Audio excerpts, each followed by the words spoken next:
Hello à tous et bienvenue dans cette nouvelle vidéo. Aujourd'hui, on va parler découvert. Donc cette vidéo, elle s'adresse à toutes les personnes qui aujourd'hui rencontrent du découvert et qui ne savent pas comment sortir de cette boucle infernale. Donc reste bien jusqu'à la fin de la vidéo puisque je vais te dévoiler comment rembourser ton découvert, les étapes à suivre. Mais juste avant de commencer, je voulais juste vous préciser que j'ai mis en lien en description mon outil qui est le Budget Planner.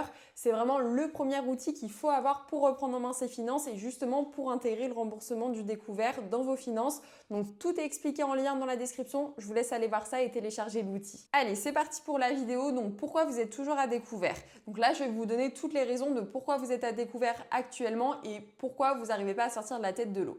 Donc, probablement, la première raison, c'est parce que vous dépensez sans savoir où passe votre argent. Vous gérez tout votre argent au feeling sans faire les comptes. Donc, résultat, vous croyez savoir où va votre argent, dans quoi vous dépensez, mais en réalité, vous savez rien du tout. Et il y a facilement 200 ou 300 euros qui s'évaporent sans que vous le sachiez. Donc là, pas besoin de paniquer, c'est normal quand on ne reprend pas en main ses finances, c'est logique de ne pas savoir où part votre argent. Donc par exemple, comme je le mettais ici, des abonnements inutilisés, vous pensez savoir dans quoi part votre argent en termes de dépenses fixes. Vous êtes sûr de ne pas payer des abonnements inutiles, mais au final, certains abonnements, vous les utilisez même pas et vous avez carrément oublié que vous les payez tous les mois. Les restaurants et fast-food aussi, vous dites non mais ça va, je dépense que 200 euros tous les mois dans les restaurants et fast-food, alors qu'en fait si vous faites le total, vous dépensez plus de 500 euros dans ce poste de dépenses là. Et aussi des petits achats impulsifs. On se dit parfois, je sais pas, vous allez craquer par exemple à la boulangerie. Vous allez à la boulangerie juste acheter votre pain initialement, c'est prévu, mais vous allez faire un petit craquage de 4 euros pour une pâtisserie. Et là, vous allez vous dire, mais non, mais c'est bon, c'est pas grave, c'est que 4 euros, c'est pas dramatique, c'est pas ça qui me met à découvert. Mais en fait, toutes les semaines, c'est la même chose, ou même quasi tous les 2 jours, et c'est à cause de ça, en partie, que vous êtes aussi à découvert. Donc, c'est vraiment des petits achats là, où quand vous fonctionnez au feeling, vous pouvez pas prendre conscience du montant que ça représente. Donc, c'est vraiment le premier déclic, c'est d'avoir de la visibilité. Si vous n'en avez pas, c'est vraiment du découvert assuré. Donc, changez ça maintenant. La deuxième chose, c'est que vous attendez la fin du mois pour voir ce qu'il vous reste sur votre compte. Donc ça, c'est vraiment l'erreur classique, c'est de considérer l'épargne ou les dépenses plaisir comme ce qu'il reste. Donc le problème, c'est qu'à la fin du mois, vous vous en doutez, il ne reste jamais rien. Donc vous allez compenser avec votre découvert. Vous allez vous dire non mais de toute façon, je sais que j'ai un découvert autorisé de 400 euros, donc ça fait rien. En soi, je suis là actuellement, je suis qu'à moins 100 euros, donc il me reste encore 300 euros de marge. Et ça, c'est vraiment ce qu'il ne faut pas faire. Donc la solution, déjà pour anticiper l'épargne et surtout dans un premier temps le remboursement du découvert, c'est de vous payer en premier. Ça veut dire que dans votre budget, vous incluez une somme que vous n'allez pas utiliser, que vous allez utiliser uniquement dans le remboursement de votre découvert et qui, après, cette somme-là, servira pour l'épargne. Mais pour l'instant, c'est le remboursement du découvert, c'est vraiment le premier objectif. Donc, comme je le disais ici, l'épargne vient avant, pas après. Donc, c'est vraiment avant vos dépenses plaisir, vous devez vous payer en premier, vous payer pour votre épargne et pour l'instant pour votre découvert également. La troisième chose, c'est que vous faites un budget irréaliste, voire pas de budget du tout. Donc beaucoup de gens, ils font un budget qui est trop parfait. Donc par exemple, on voit beaucoup sur les réseaux et même moi, la première, je fais souvent des budgets idéaux. Donc il faut savoir, parce que d'ailleurs j'ai beaucoup de commentaires par rapport à ça, un budget idéal, c'est vraiment dans un monde idéal. Bien sûr, je ne peux pas faire des budgets avec tout le monde, comme tout le monde me demande de faire leur budget. Donc moi, je fais un peu au global avec généralement une personne qui vit seule, qui n'a pas d'enfant.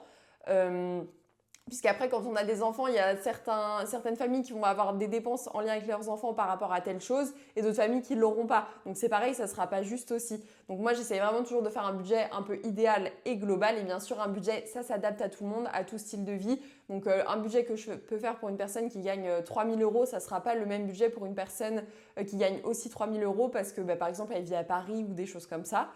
Donc, ce que je mettais ici, c'est que beaucoup de gens font un budget qui est trop parfait ou qui s'inspire de vidéos qu'on voit sur les réseaux. Donc, forcément, pour vous, c'est intenable, ça va vous mettre une pression et ça va vous faire culpabiliser. Donc, vous allez abandonner et au final, vous allez recraquer et vous allez retomber à découvert.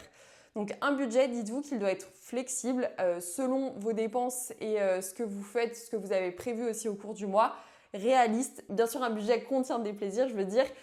C'est fait aussi un budget pour pouvoir profiter de votre argent. Donc votre budget doit être réaliste par rapport à ce que vous dépensez, par rapport à vos plaisirs. Donc vous devez intégrer les loisirs, les restaurants, le shopping. et aussi forcément adapté à votre style de vie.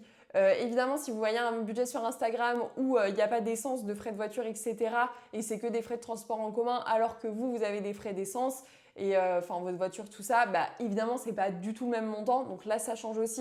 Donc il faut vraiment aussi être entre guillemets vigilant sur ça et faire attention à quel budget vous reproduisez. Un budget, c'est vraiment flexible et ça s'adapte à vous et pas aux autres personnes. Un budget est propre à chaque personne en fait. Donc un budget qui marche, ce n'est pas un tableau qui est parfait, c'est un plan qui tient sur la durée. Ensuite, la quatrième chose, c'est comment sortir du découvert et reprendre le contrôle. Donc là, soyez bien attentifs. La première étape, c'est que vous allez noter toutes vos dépenses. Donc le mieux, c'est sur un budget planner, comme je vous le disais au début de la vidéo. Ou sinon, si vous n'avez pas un budget planner sous la main, vous ne voulez pas en télécharger un, vous pouvez le faire aussi sur papier. Il y a quelques applis aussi qui le proposent. Donc vous notez vraiment toutes vos dépenses. Donc que ce soit les dépenses fixes, donc avec les choses que vous avez l'habitude de payer tous les mois, les abonnements, etc.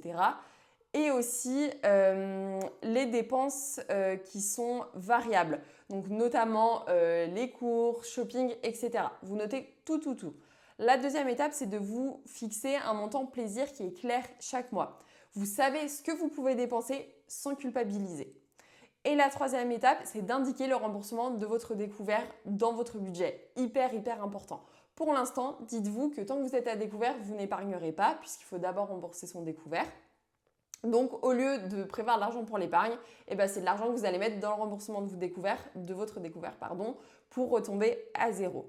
Et la quatrième étape, c'est d'ajuster chaque mois. Donc, pas besoin d'être parfait, juste régulier.